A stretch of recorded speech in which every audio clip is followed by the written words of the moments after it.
Bismillahirrahmanirrahim. Assalamualaikum warahmatullahi wabarakatuh. Waalaikumsalam warahmatullahi wabarakatuh. Puji syukur marilah kita panjatkan kehadirat Ilahi Rabbi, yang mana karena rahmat dan hidayahnya lah kita semua dapat berkumpul di sini di pagi hari yang cerah ini. Yang saya hormati Ibu Kepala Sekolah, yang saya hormati Ibu dan Bapak Guru serta staf, saya ucapkan terima kasih banyak atas kesediaannya Bapak Ibu Guru di sini untuk menghadiri kegiatan diseminasi menyebarkan pemahaman dan penerapan pengalaman budaya positif. Kegiatan ini saya lakukan sebagai pemenuhan tugas saya sebagai calon guru penggerak, yaitu aksi nyata di modul 2.1. Bersama saya An Nur Aini, CGP Angkatan 9 dari SD 5 Kota Cirebon.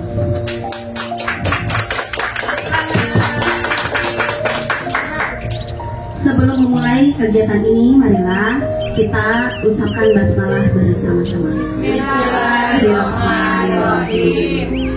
Masih pagi, masih semangat ya? Bismillah. Mana semangatmu? Ini semangatku. Mana semangatmu? Ini semangatku. SD Bima. Yes, oke, juara. Ya, terima kasih Bapak Ibu semuanya. Saya sangat senang sekali berdiri di sini, berada di tengah-tengah Ibu Bapak guru hebat SD Negeri 5. Bukan berarti saya di sini ingin menggurui, tapi kita akan sharing bersama mengenai budaya positif, budaya yang dilaksanakan di sekolah kita. Pada kesempatan ini saya akan sedikit memaparkan tentang disiplin positif. Ini adalah konsep inti budaya positif yang akan kita pelajari hari ini. Intinya ada 8 materi. Yang pertama yaitu perubahan paradigma belajar. Yang kedua, motivasi perilaku manusia. Yang ketiga, disiplin positif. Yang keempat, posisi kontrol guru. Yang kelima, nilai-nilai kebajikan. Yang keenam, keyakinan kelas. Yang ketujuh, kebutuhan dasar mahasiswa. Dan yang terakhir adalah segitiga restitusi. Mungkin Bapak Ibu sudah tidak asing lagi dengan istilah-istilah di depan ini. Sudah kita temui ketika kita mengerjakan PMM. Ternyata materi-materi yang saya pelajari di CGP itu ternyata semuanya ada di PMM. Jadi apabila Bapak Ibu sudah mengerjakan sampai aksi nyata di PMM, sudah tidak asing lagi dengan kata-kata yang ada di depan ini.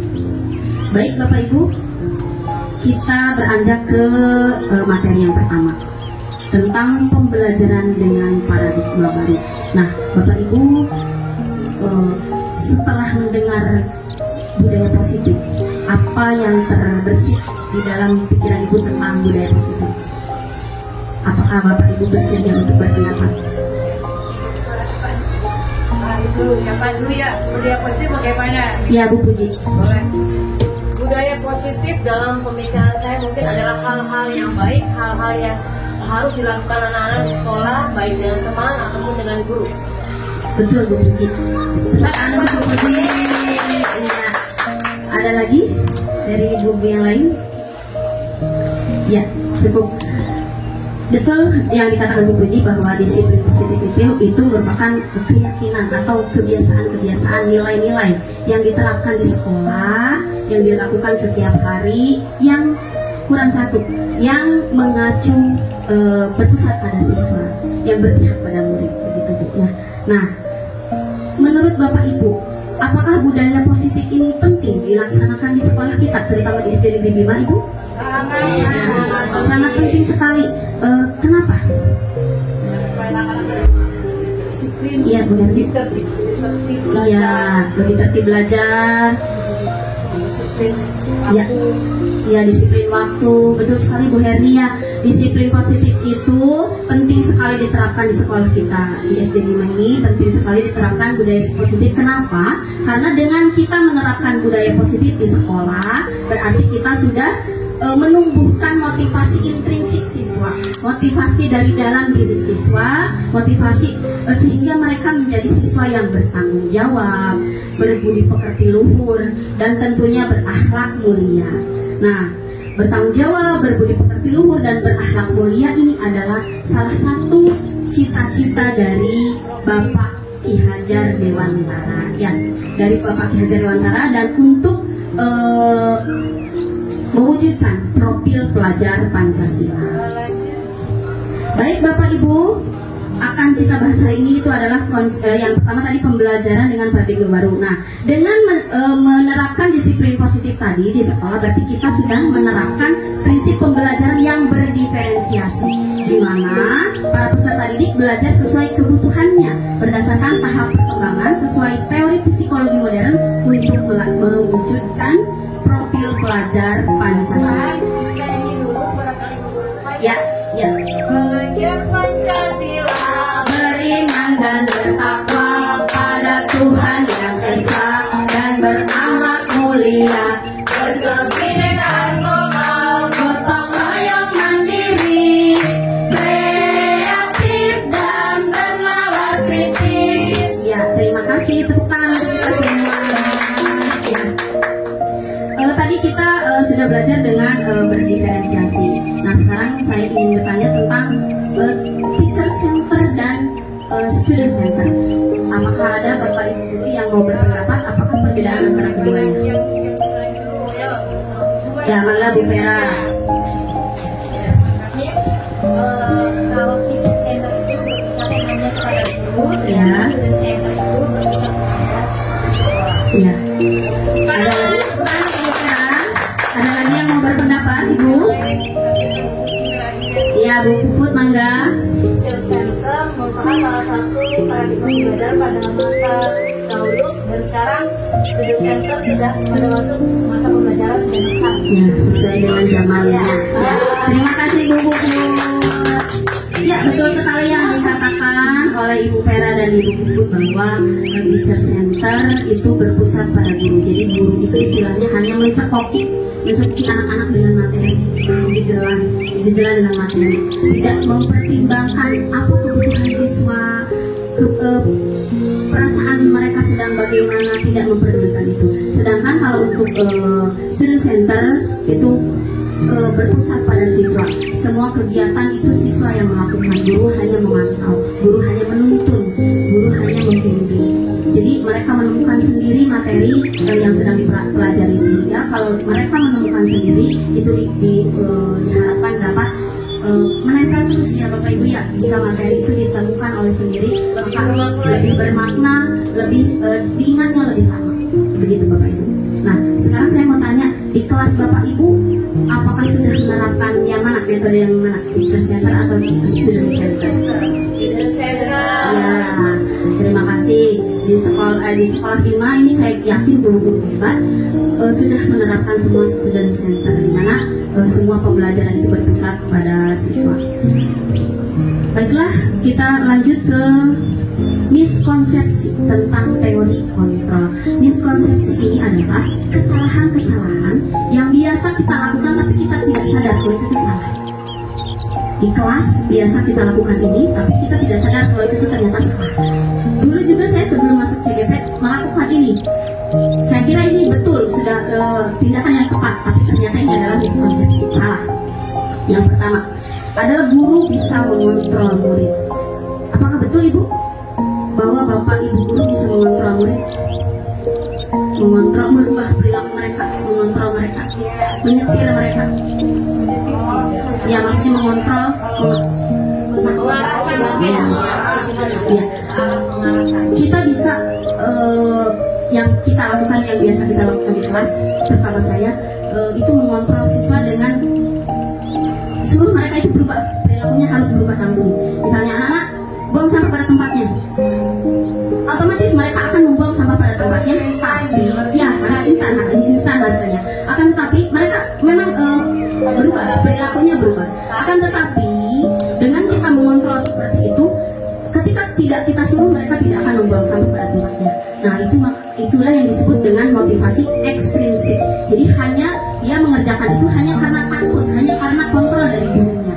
Maka dari itu tugas kita sebagai guru adalah menumbuhkan motivasi intrinsik siswa, motivasi yang ada di dalam diri siswa, sehingga tidak ada kita, tetap anak itu melakukan hal yang baik. Begitu Bapak Ibu.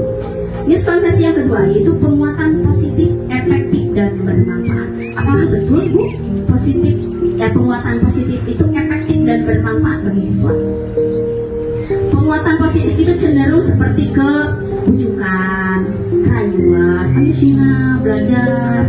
Nah, itu bujukan, rayuan. Apakah betul efektif untuk siswa? Tidak. Ya.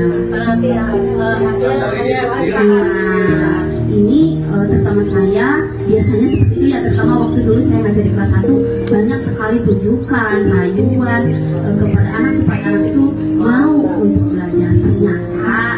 Ternyata ini adalah salah ya Bapak Ibu ya. Yang benar adalah bagaimana Bapak Ibu? atas kesadaran siswa sendiri. Ya, tugas kita sebagai guru adalah menumbuhkan motivasi intrinsik dari siswa supaya dia muncul dan dalam dirinya, oh kalau saya melakukan ini terus nanti seperti ini. Jadi tidak karena penguatan positif, tidak karena kontrol dari guru. Yang ketiga, kritik dan membuat rasa bersalah mampu menguatkan karakter. Apakah betul Bapak Ibu? Membuat mereka bersalah. Kritik dari kita. Misalnya, nah ikut pembelajaran pembiasaan pagi sih setiap pagi. Nanti kalau nggak gitu, ibu dimarahi sama ibu pas sekolah. Nah, nggak tahu nilai kamu jelek. Itu membuat mereka rasa bersalah sehingga mereka melakukan pembiasaan karena takut, karena kasihan kepada gurunya, nanti gurunya dimarahi. Nah, gitu. Jadi itu adalah motivasi ekstrinsik ya Bu Ibu ya. Nah, tugas kita sebagai guru adalah menumbuhkan motivasi dalam diri mereka bahwa nih anak-anak melakukan kebiasaan setiap hari itu ternyata begini. Masukkan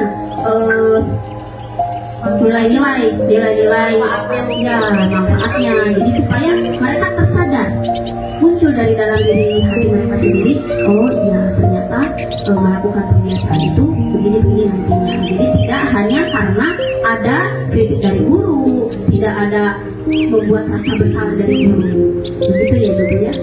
Miskonsepsi yang keempat adalah orang dewasa berhak memaksa.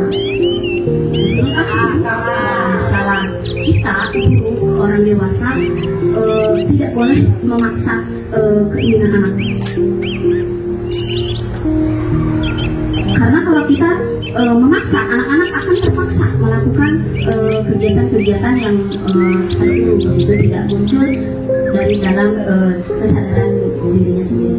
Nah, oleh karena itu, Bapak Ibu mulai sekarang, mungkin ada ya yang sudah berubah, mulai sekarang bagi yang belum, kita ubah tugas kita sebagai guru adalah memunculkan atau menumbuhkan motivasi intrinsik siswa tanpa kita mengontrol, tanpa kita memberikan penguatan positif, tanpa kita memberikan kritik, tanpa kita membuat rasa mereka bersalah dan tanpa memaksa. Siap ya ibu-ibu ya? Siap. Saya yakin guru-guru SD 5 hebat semuanya. Ya, tepuk tangan untuk kita semua. Ya, baiklah ibu-ibu, masih semangat? Biar lebih semangat, saya punya ice breaking ini. Boleh berdiri ibu-ibu? Di sini ice breakingnya saya akan bercerita tentang keluarga Dodo dan Didi yang akan pergi ke pantai. Tapi ketika saya bercerita, ibu bapak guru semuanya harus memperagakannya, ya, memperagakannya seperti ini. Kalau saya bilang ayah, bapak ibu guru gini, ayah, ibu, Dodo ke kanan, Didi. Kalau mereka semua siap ya ibu-ibu ya. Tangannya di kiri. Ya, Bu Vera boleh maju. Nah, siap. Pada suatu hari, ayah, ibu, Dodo, dan Didi akan pergi ke pantai. Di perjalanan, ayah bertanya kepada ibu, ibu, apakah perbekalan kita sudah lengkap? Lalu ibu menjawab, ayah,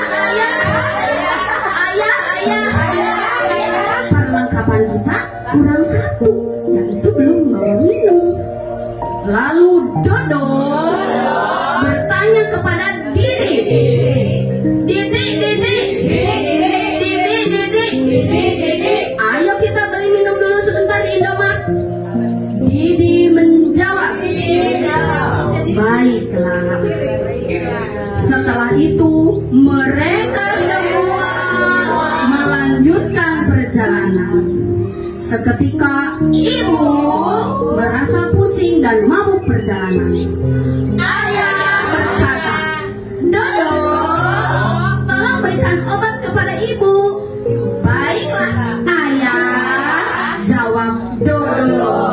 Akhirnya mereka semua sampai di pantai. Ayah, ibu, Dodo, dan Didi bergembira bersama.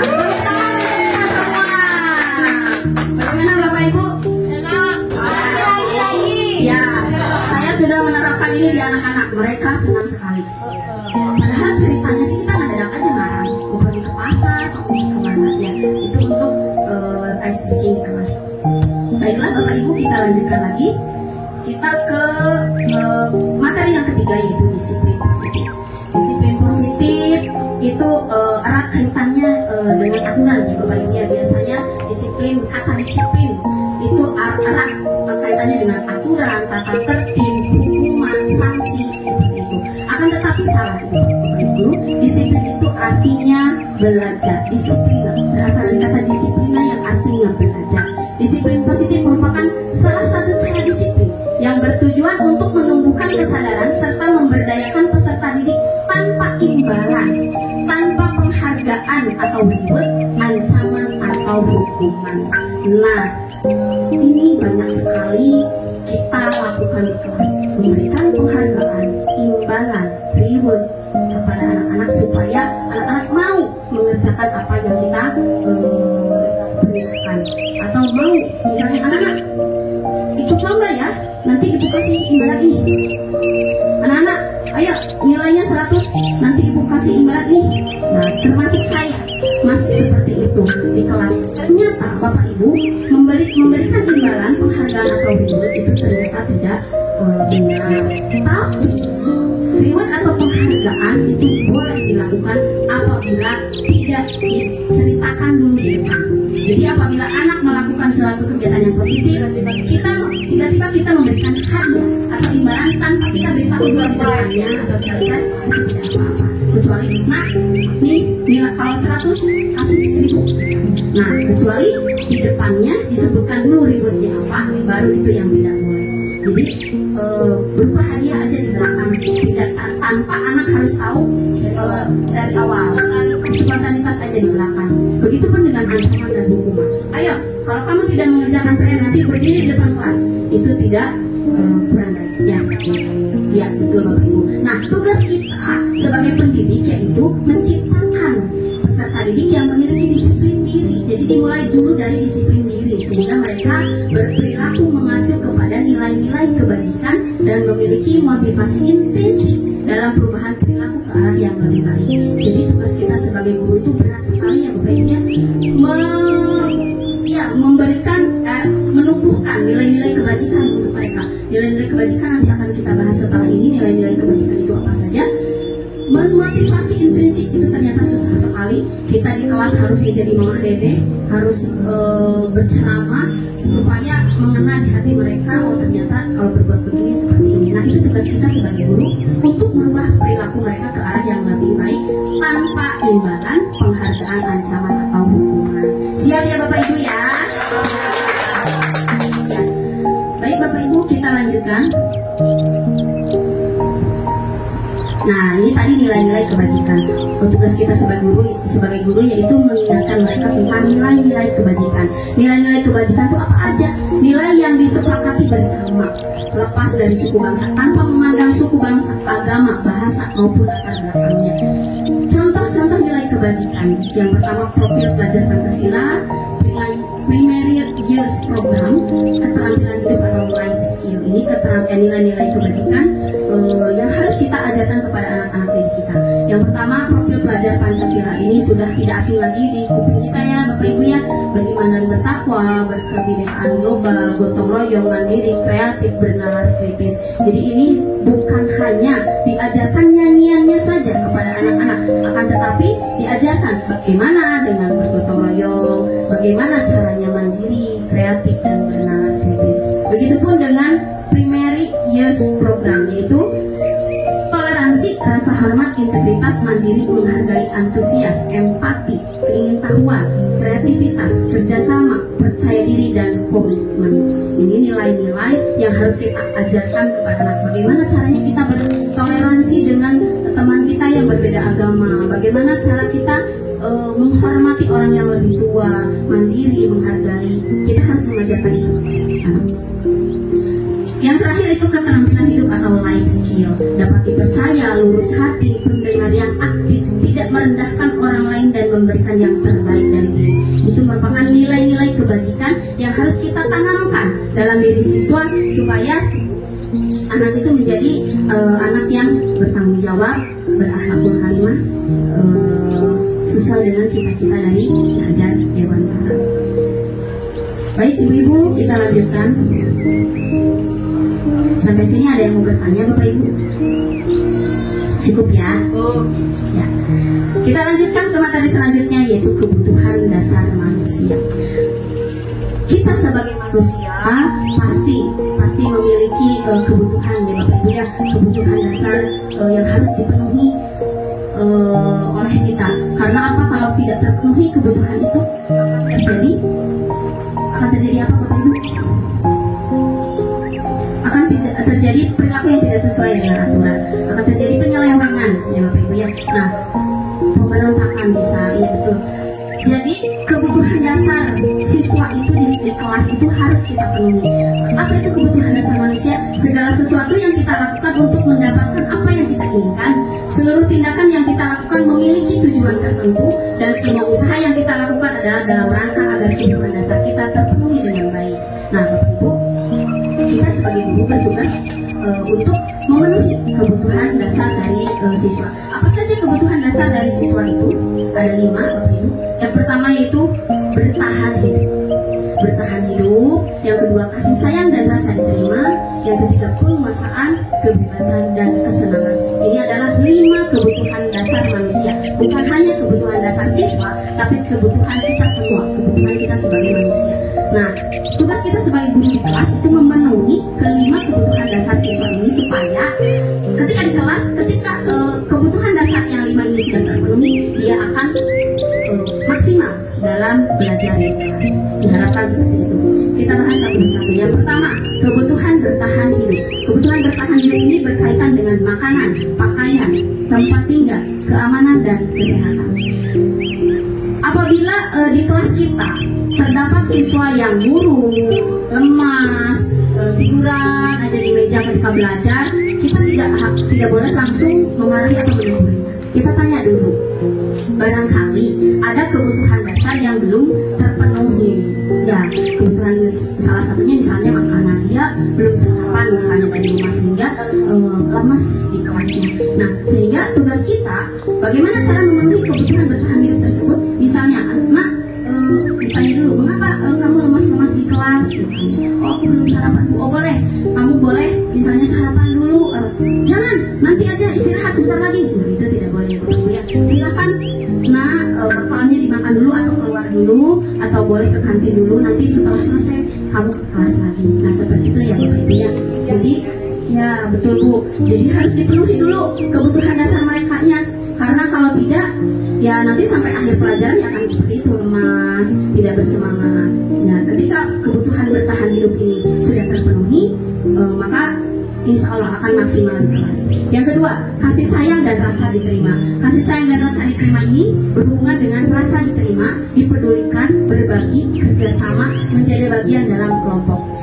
Apabila di dalam kelas kita, misalnya ketika kita mengelompokkan di dalam satu kelompok itu ada satu siswa yang tidak mau berbaur dengan anggota kelompok lainnya, dia menyendiri aja, tidak mau berbaur dengan anggota kelompok. Kita tanya dulu, mengapa nak? Barangkali kebutuhan ini nih belum terpenuhi, kasih sayang dan rasa diterima.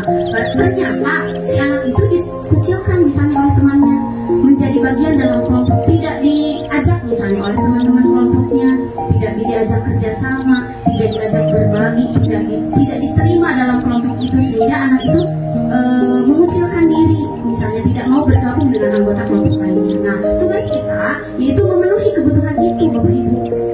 Bagaimana caranya? Kita berikan, panggil dulu semua anggota kelompok kita, berikan pengertian kepada mereka bahwa anak ini adalah anggota kelompok kalian. Kalian harus begini. Nah, itu ya Bapak Ibu ya. Penuhi dulu kebutuhan kasih sayang dan rasa diterima anak itu, insya Allah dia tidak akan mengucilkan diri lagi. Ya, mangga Bapak Ibu. Kalau misalnya itu kan berarti dia karena nggak diajak oleh keluarga. Ya. Kalau misalnya ternyata dari yang ini bermasalah dengan sosialnya. Bermasalah dengan sosialnya berarti mungkin itu dari rumah ya Ibu ya. Karena nggak diajak ya. Ya. Sosialnya tidak bisa bersosialisasi dengan temannya. Kita mungkin bisa memanggil orang tuanya Ibu ya, memanggil orang tuanya terlebih dahulu, atau yang pertama kita tanya dulu, berbicara dari hati ke hati ke anak itu, kenapa seperti itu. Atau kalau tidak bisa, kita panggil orang tuanya, mungkin di rumahnya dia merasa tertekan atau bagaimana sehingga dia tidak bisa mengekspresikan diri di sekolah gitu. Tanya dulu ke orang tuanya apakah di rumahnya, ya koordinasi dengan orang tua, apakah di rumahnya dia tidak suka diajak ngobrol oleh orang tuanya sehingga dia tidak speech delay ya. Jadi tidak bisa berbicara di depan umum atau kayak apa ya, minder seperti itu. Nah yang ketiga gimana? Ya. Yang ketiga, ya komunikasi intinya ya Bapak Ibu ya, komunikasi kita ke anak, kita ke orang tua, komunikasikan masalahnya itu apa penyebab anak berbuat seperti itu, apakah ada salah satu kebutuhan yang belum terpenuhi atau bagaimana. Nah yang ketiga, kebutuhan akan penguasaan. Kebutuhan akan penguasaan ini berkaitan dengan harga diri, keinginan untuk dianggap, memimpin, berprestasi, diakui dan didengar. Nah Bapak Ibu, jangan heran apabila di kelas suka ada siswa yang pengennya itu tampil ke depan aja, pengennya itu tampil menjadi pemimpin. Nah itu jangan dilarang Bapak Ibu, ternyata dia itu sedang memenuhi kebutuhannya tentang penguasaan. Ya penguasaan, dia biarkan saja dia berekspresi mau bagaimana. Ya pengennya ya disalurkan. Jadi itu kebutuhannya, salah satu kebutuhan tentang penguasaan. Jadi kalau tidak terpenuhi kebutuhan itu, misalnya kita larang, jangan kamu aja, gantian dengan temannya. Nah, dia tidak akan bersemangat lagi belajar. Silakan aja. Mungkin kita berikan pengertian yang halus, mungkin ya. Ya, halus, memang supaya rata, ya. Penyampaiannya aja mungkin ya Bu ya. Nah itu tentang kebutuhan penguasaan. Yang keempat, kebutuhan tentang kebebasan.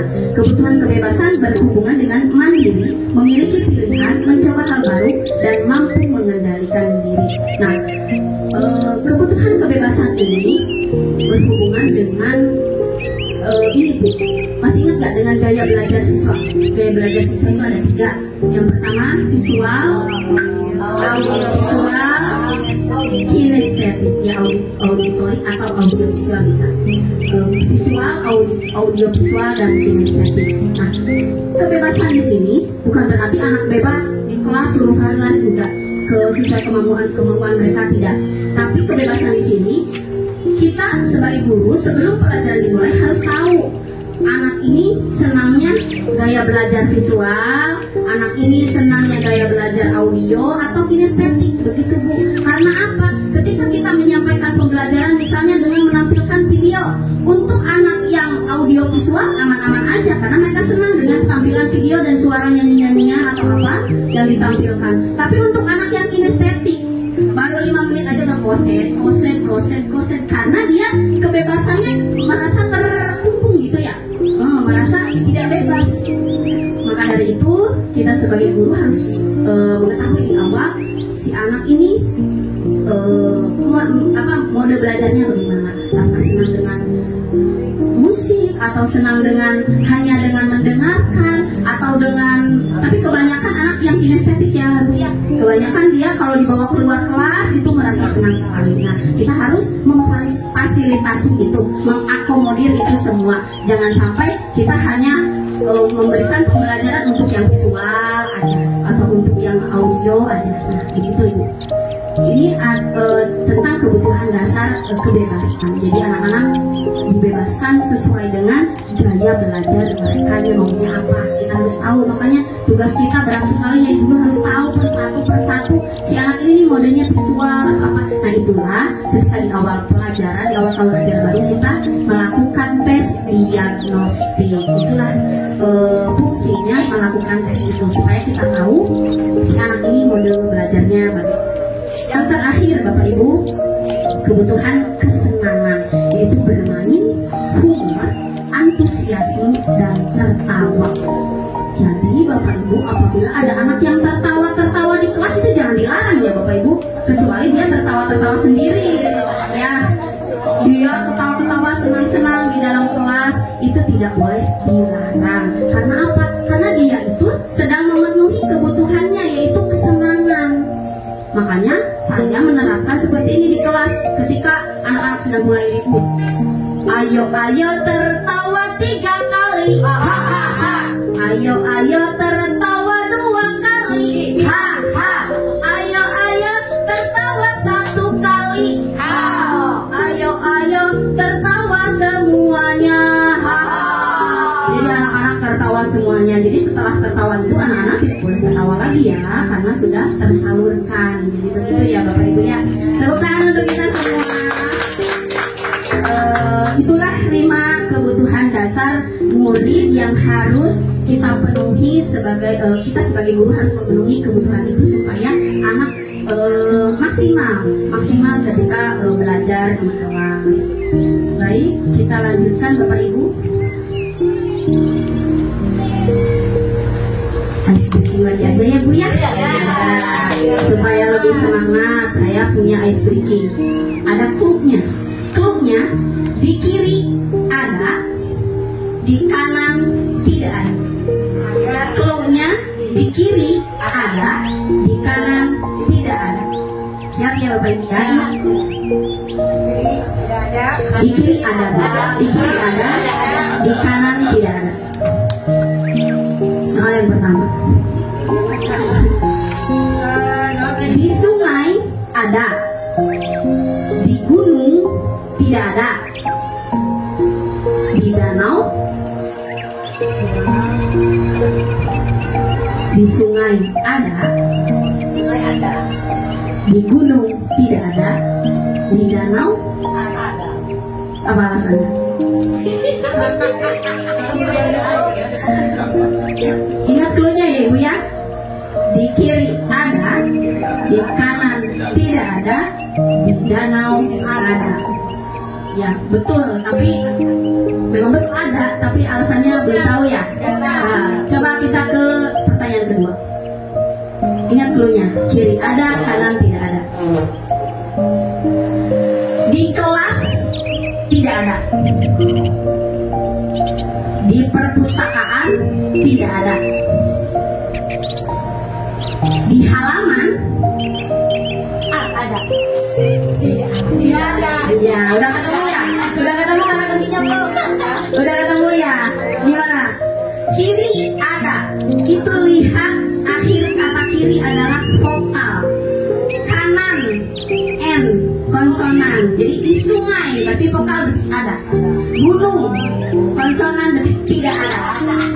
Di danau vokal berarti ada. Nah itu clue-nya.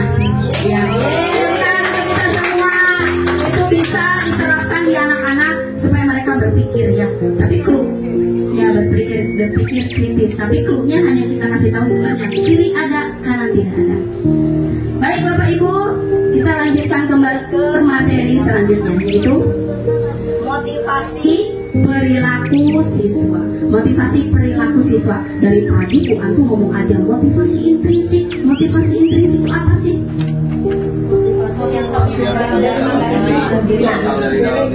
Betul Pak Arif, Bu Herdi, semuanya bahwa motivasi intrinsik itu motivasi yang berasal dari dalam hati manusia, anak itu sendiri. Jadi tidak berdasarkan suruhan atau ancaman dari orang lain. Motivasi itu terbagi dua, Bapak Ibu. Ada motivasi intrinsik, ada motivasi ekstrinsik. Kalau ekstrinsik berarti kebalikannya dari luar. Nah, di sini ada untuk menghindari ketidaknyamanan atau hukuman. Bapak Ibu kira-kira ini intrinsik atau ekstrinsik? X ya Bu Ibu ya. Untuk menghindari ketidaknyamanan atau hukuman, udahlah lakukan saja daripada nanti dihukum. Nah, itu berarti ekstrinsik, dari luar, tidak dari dalam hatinya sendiri. Udahlah, kebiasaan aja nanti dihukum sama ibu kepala sekolah. Nah, itu ekstrinsik. Yang kedua, untuk menjadi orang yang mereka inginkan dan menghargai diri sendiri dengan nilai-nilai yang mereka percaya. 100 untuk Bapak Ibu semua. Untuk menjadi orang yang mereka inginkan dari dalam diri hati mereka sendiri. Mereka nilai-nilai yang mereka percaya, nilai-nilai kebajikan tadi berarti sudah menyerap dalam dirinya. Oh, kebiasaan itu untuk disiplin misalnya, untuk melatih saya misalnya, itu keluar dari dalam diri hati mereka sendiri. Untuk mendapatkan imbalan atau penghargaan dari orang lain, ekstrinsik. Ini motivasi yang dari luar, karena imbalan, karena penghargaan, karena hukuman, itu ekstrinsik. Berarti Bapak Ibu sudah paham ya motivasi intrinsik dan motivasi ekstrinsik.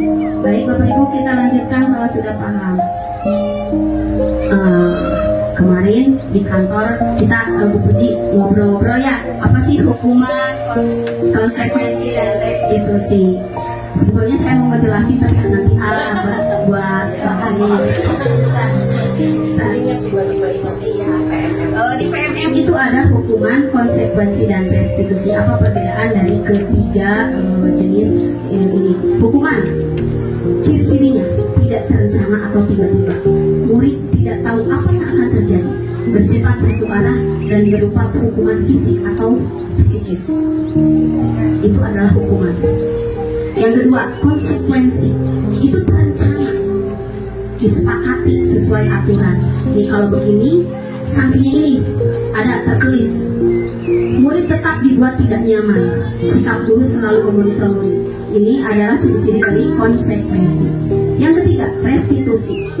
Proses menciptakan kondisi bagi murid untuk memperbaiki kesalahan. Proses kolaboratif yang mengajarkan murid untuk mencari solusi sendiri. Nah Bapak Ibu, kira-kira dari hukuman, konsekuensi, dan restitusi, mana yang harus kita lakukan di kelas? Restitusi. Ya betul Bapak Ibu. Hukuman dan konsekuensi sudah tidak asing lagi ya. Sering kita dengar hukuman, konsekuensi. Tapi untuk restitusi, jujur saya aja baru mendengar ketika masuk CGP ini. Oh ternyata restitusi itu seperti ini. Ya, misalnya begini ya Bapak Ibu. Ada anak melakukan kesalahan.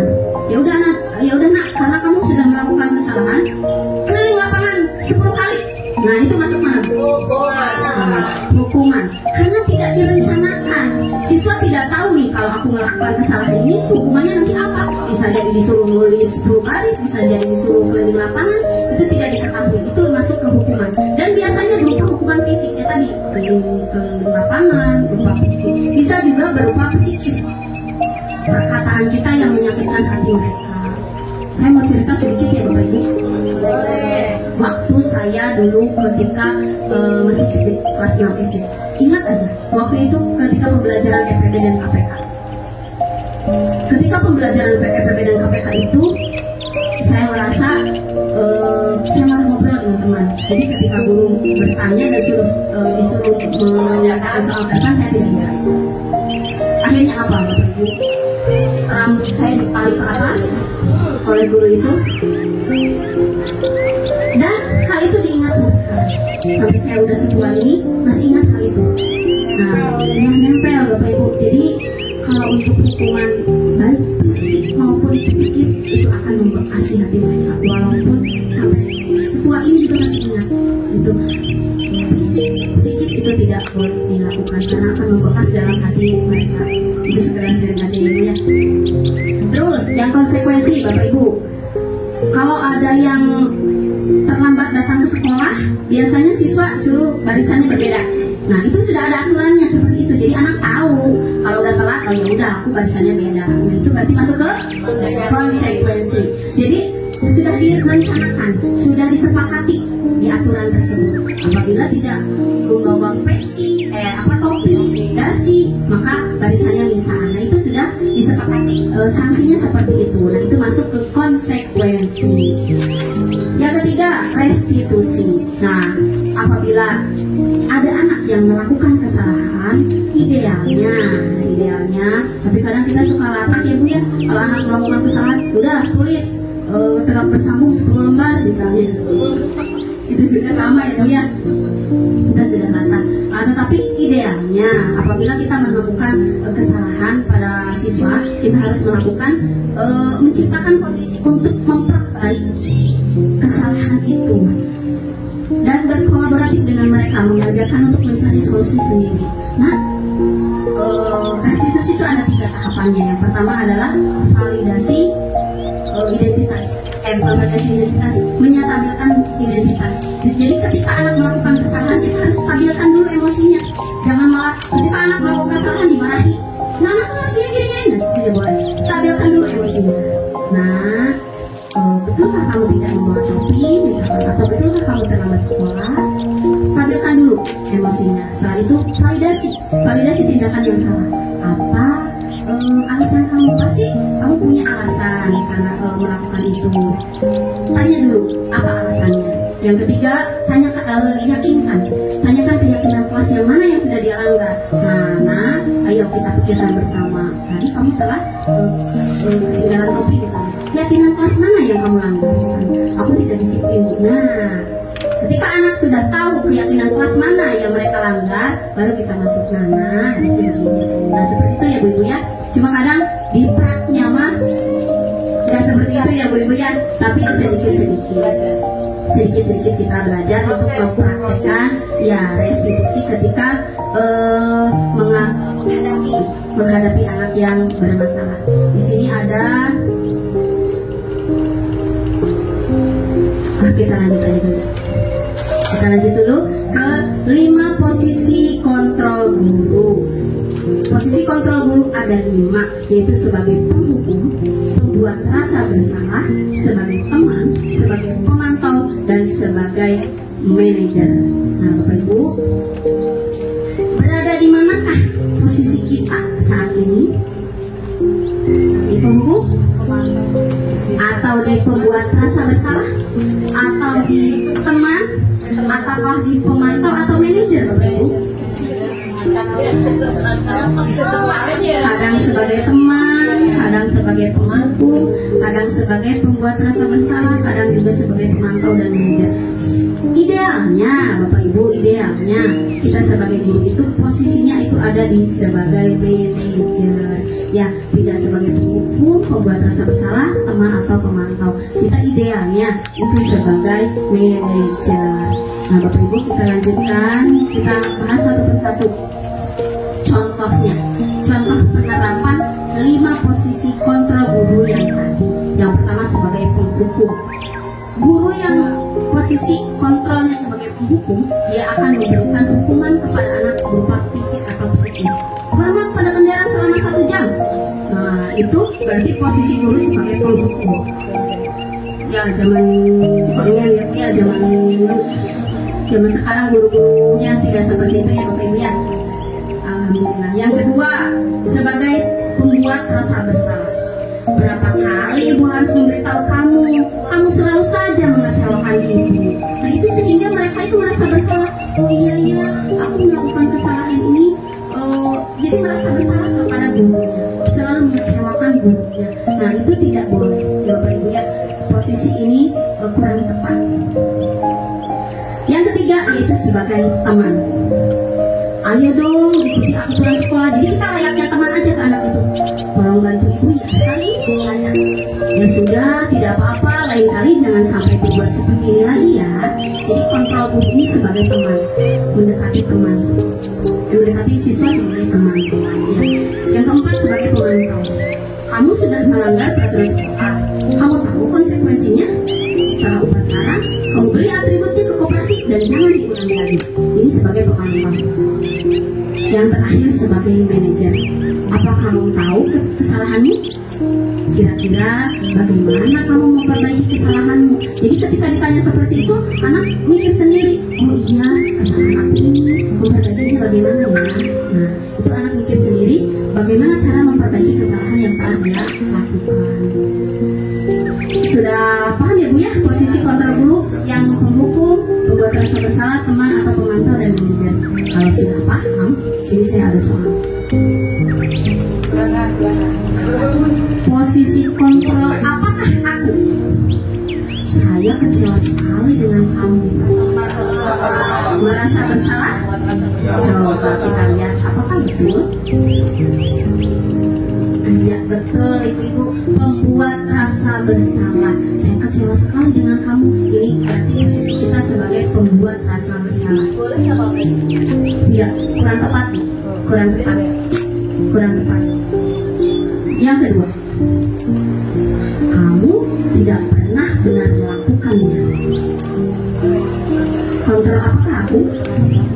Apakah pembuku, pemantau, manajer, teman, atau pembuat rasa bersalah? Rasa bersalah. Pembuat rasa bersalah juga. Coba kita lihat. Pembuku Bapak Ibu. Kamu tidak benar-benar melakukannya. Ternyata itu adalah menjudge anak itu pembuku. Selanjutnya, beda tipis ya Bapak Ibu ya. Kadang kita suka keder. Apa rencanamu untuk menyelesaikan masalah ini? Inilah yang idealnya harus kita lakukan. Apa rencanamu untuk menyelesaikan masalah ini? Sudah seperti itu belum Bapak Ibu? Termasuk saya belajar ya, belum. Saya juga belum ke situ.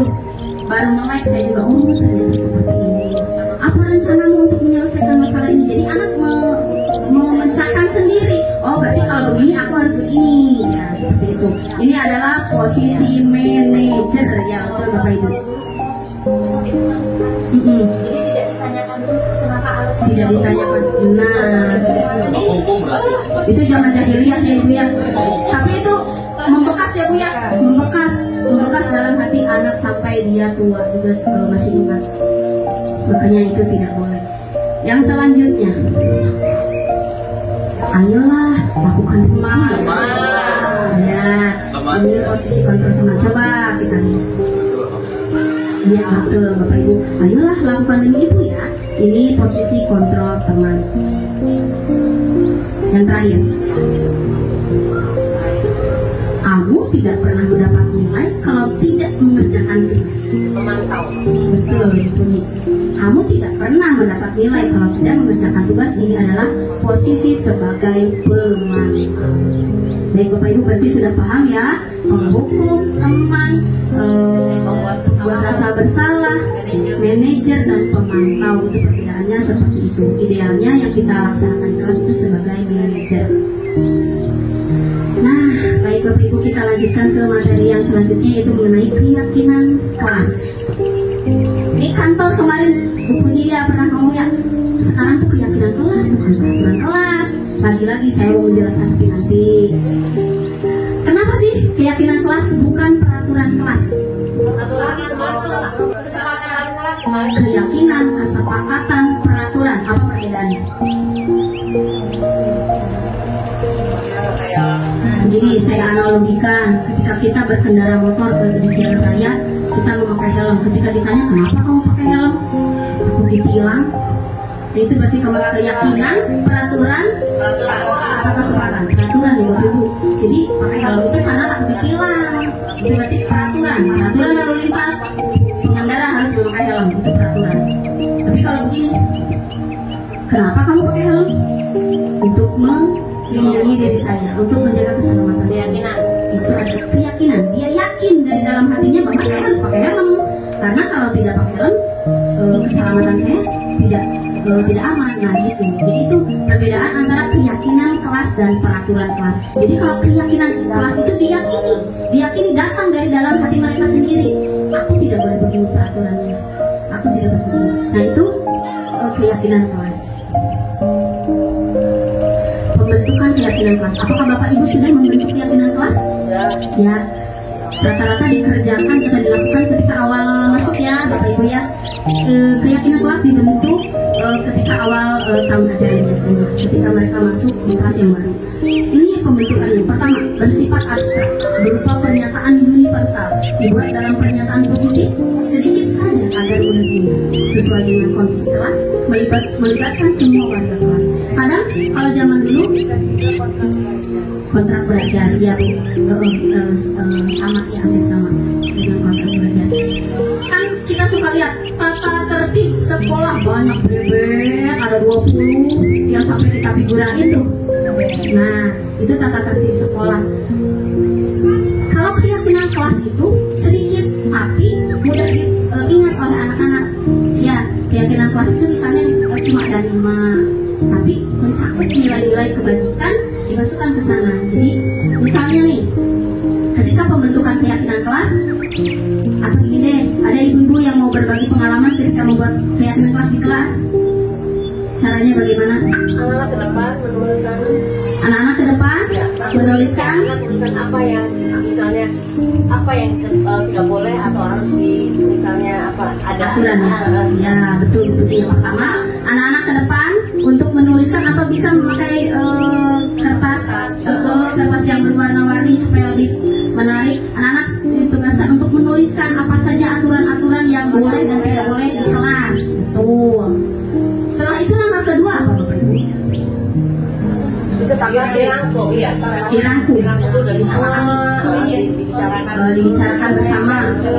Ya betul Bapak Ibu. Setelah itu ada yang terlewat Bapak Ibu. Ubah dulu kata-kata anak tadi menjadi pernyataan yang positif. Jadi tidak boleh ada kata-kata negatif. Misalnya dilarang mengobrol ketika belajar misalnya. Nah itu kan kalimat negatif ya. Ubah dulu oleh kita menjadi kalimat positif. Misalnya fokus ketika menyimak penjelasan guru. Nah seperti itu yang Bapak Ibu ya langkah-langkahnya. Jadi ketika ada kalimat yang negatif, kita ubah dulu ke dalam kalimat positif, ke pernyataan positif dulu. Jadi tidak boleh ada kata-kata dilarang, tidak boleh, itu tidak ada. Jangan ubah menggunakan kata positif. Nah setelah itu langkah selanjutnya apa Bapak Ibu? Disepakati. Setelah pernyataan positif lalu disepakati. Ada satu lagi Bapak Ibu, masukkan dulu nilai-nilai kebajikan yang tadi sudah kita pelajari. Nilai-nilai kebajikan itu bisa dari profil pelajar Pancasila, bisa jadi dari life skill. Misalnya buanglah sampah pada tempatnya. Misalnya ada satu keyakinan kelas, membuang sampah pada tempatnya. Masukkan nilai-nilai kebajikannya apa? Menjaga kebersihan. Misalnya jagalah kebersihan kelas. Jadi dimasukkan nilai-nilai kebajikannya Bu. Nah, atau misalnya tepat waktu, masuk kelas tepat waktu. Misalnya masuk sekolah tepat waktu. Apa coba Bapak nilai kebajikan yang bisa kita masukkan di sana?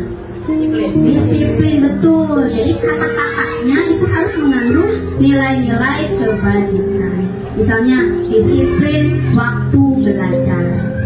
Nah seperti itu Bapak Ibu ya. Kita sharing aja tentang pembentukan keyakinan kelas. Karena ternyata keyakinan kelas saya pun tidak melalui langkah-langkah ini. Karena saya baru mengetahui langkah-langkahnya memang ternyata seperti itu.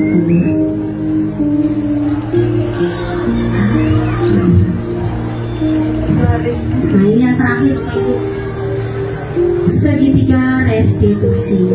Segitiga restitusi ini baru kita dengar istilah yang baru sekali. Itu merupakan suatu proses yang dijalankan oleh guru agar dapat menghasilkan murid yang mandiri dan bertanggung jawab. Seperti tadi, ketika kita menyelesaikan suatu permasalahan, selesaikanlah dengan menggunakan segitiga restitusi. Langkah-langkahnya sudah tadi saya sekilas. Yang pertama itu apa aja? Yang pertama adalah menstabilkan identitas. Berdasarkan prinsip membuat kesalahan adalah bagian dari proses pembelajaran. Berbuat salah itu wajar nak. Tidak ada manusia yang sempurna. Ibu juga pernah melakukan itu. Ibu tidak mau mencari siapa yang salah. Ibu hanya mau mencari solusi dari permasalahan ini. Kamu berhak merasa begitu. Setelah kita ngomong seperti ini, emosi mereka akan turun, stabil. Jadi ketika anak melakukan kesalahan, jangan kita langsung memarahinya. Ini dulu, menstabilkan dulu identitas. Wajar nak berbuat seperti itu. Ibu pun akan berbuat seperti itu kalau berada di posisi kamu. Jadi anak tuh merasa, oh iya ya, jadi stabil, identitasnya stabil. Langkah yang kedua adalah validasi tindakan yang salah berdasarkan prinsip setiap perilaku berupaya memenuhi suatu kebutuhan tertentu. Jadi anak melakukan sesuatu itu pasti ada alasannya. Validasi tindakannya itu, kamu pasti punya alasan mengapa melakukan hal itu. Tanya alasannya. Padahal kamu bisa melakukan hal ini lebih dulu ya. Kamu patut bangga karena telah melindungi sesuatu yang penting buatmu. Kamu melakukannya karena mempertahankan sesuatu yang penting bagimu. Jadi ketika setelah kita menstabilkan, lalu kita validasi alasan dia berbuat seperti itu apa alasannya. Langkah yang ketiga adalah menanyakan keyakinan. Nah, ini berhubungan dengan tadi keyakinan kelas. Setelah kita menanyakan apa alasan dia berbuat seperti itu, tanyakan keyakinan apa, keyakinan kelas yang mana yang telah dia langgar. Misalnya, apa keyakinan kelas kita, nilai-nilai apa yang telah disepakati bersama, seperti apa gambarannya ideal kelas yang dia menurut kamu ingin menjadi orang seperti apa. Jadi ketika setelah kita mengetahui alasan mereka berbuat itu, lalu kita tanyakan keyakinan kelas mana yang sudah dia langgar, lalu tanyakan bagaimana cara kamu memperbaiki jika kamu telah melanggar keyakinan kelas itu. Oh Bu, ternyata aku harus begini. Nah, mereka memecahkan masalah mereka sendiri, menyimpulkan kalau aku begini pasti begini. Nah, begitu ya Bapak Ibu ya idealnya. Tapi ketika di lapangan kita sedikit-sedikit menerapkan 3 langkah ini ya Bapak Ibu. Jangan ketika anak melakukan kesalahan langsung divonis bersalah, tapi lakukan dulu ketiga tahap ini. Yang pertama apa tadi Bu? Menstabilkan identitas. Yang kedua, memvalidasi kesalahan yang salah. Yang ketiga, menanyakan keyakinan. Ya, maka Bu. Ya. Ya, diantaranya Bu. Diantaranya kemarin Reman melakukan kesalahan di kelas, lalu Ibu Vera selaku wali kelasnya telah menyelesaikannya dengan segitiga restitusi. Dengan yang pertama apa? Menstabilkan dulu, memvalidasi tindakannya dulu, lalu menanyakan keyakinan. Begitu Bapak Ibu? Ya. Penutup.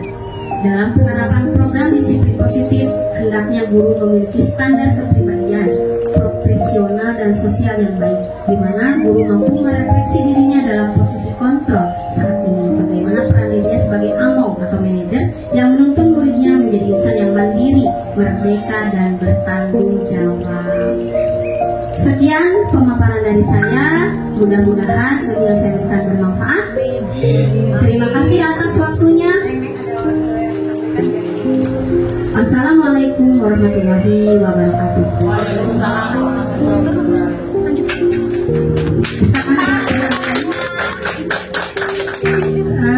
Bapak Ibu, saya sebagai kepala sekolah dari Bu Anan, SDP SD 5 Kota Cirebon. SD 5 Kota Cirebon sangat salut, tepung salut, salut. Terima kasih Bu Anan. Hanya menambah saya, Bu Anan, teman-teman, ada Pak Arif yang masih muda nih, Ina, Ferry segala tukang luasa juga. Kemudian Ibu Perang, dosa lewat dulu. Kemudian Muput, Ibu Indah, Bu Selva, ya. Sengaja saya berikan untuk motivasi. Ternyata Masya Allah luar biasa ilmu yang ada di CGP atau calon ilmugrafi. Saya ketika jadi PP pengajar praktek walaupun sudah tamat karena sakit, ini senang ya ketika mendengar segitiga restitusi. Masya Allah, ini menyelesaikan kasus di kelas ya, atau di sekolah. Iya. Nah ini Bapak Ibu tadi segitiga restitusi, keyakinan kelas, kesepakatan sudah kita lakukan ya. Kemudian bahwa apa yang disampaikan Bu Anan tadi menarik sekali, pembelajaran berdiferensiasi, harus tahu gaya belajar. Coba saya sebagai kepala sekolah belum optimal memfasilitasi Bapak Ibu kurikulum merdeka ataupun bukan kurikulum merdeka mengenai tes diagnostik. SMP sudah melakukan dengan psikolog. Ya kita serana mungkin awal tahun ajaran, apakah yang belajar ini anak ini visual, apakah audio visual, apakah kinestetis, ya. Jadi kita harus lakukan berdiferensiasi sesuai kemampuan anak-anak atau sesuai dengan kita. Yang terakhir dari ibu tadi, hindari hukuman fisik, betul, ya. Tolong teman-teman, psikis sehingga berdokan sampai sekarang. Memang betul kita rasakan sok ingat baik ya kalau dari SD itu terus. Makanya hindari itu. Sekarang kan sudah tadi berkumpul pada siswa, ajak ngobrol dengan siswa. Uji tadi ketika melaksanakan kontrak belajar, ajak anak-anaknya. Terakhir, budaya positif. Yang mana budaya positif itu adalah sesuatu hal kegiatan yang menumbuhkan berpusat pada murid.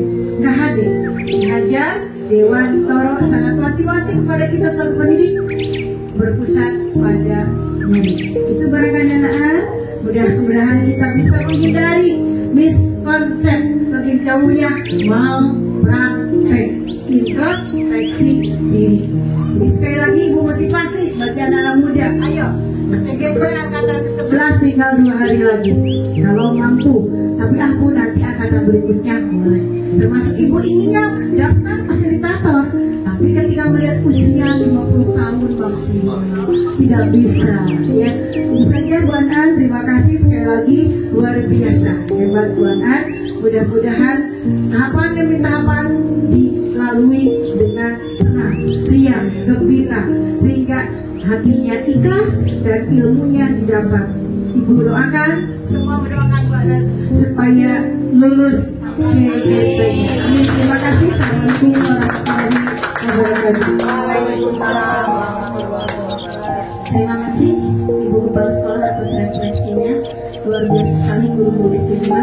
Terima kasih atas dukungannya. Terima kasih atas supportnya kepada saya sehingga saya bisa menjadi seperti sekarang ini. Terima kasih sekali lagi. Assalamualaikum warahmatullahi wabarakatuh. Waalaikumsalam warahmatullahi wabarakatuh. Videonya seputar. Apa dikejar? Waktunya Iya, berarti aja sih yang nonton. Thank you.